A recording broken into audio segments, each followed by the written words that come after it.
Chef Pwede Mayo Garlic Sauce Recipe. Chef Garlic Mayo po paano. Yung isa naman, Chef Garlic Mayo yung gamit sa shawarma. For today's video, gagawa ako ng garlic mayo requested ng aking mga followers. Heto ang ating mga sangkap. Mayonnaise Kipay, 150 grams. Ito na siya. Yogurt, 100 grams. Mas maganda yung Grek na yogurt kasi mas malapot. Garlic powder at dried parsley. Mayonnaise.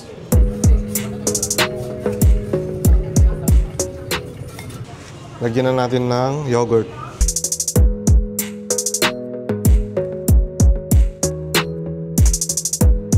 Garlic powder. 1 tablespoon lang lalagay ko kasi matapang to.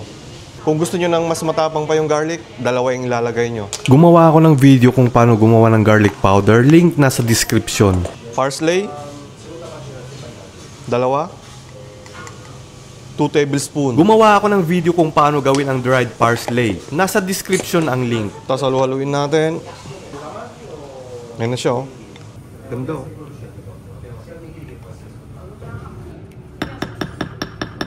Tikman na natin.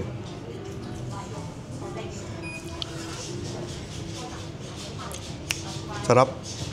Gagawa naman tayo ng masarap na uramaki para dito. Tara.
Dito nagtatapos ang ating video. Sana may natutunan kayo at huwag niyo sanang kalimutang mag-subscribe.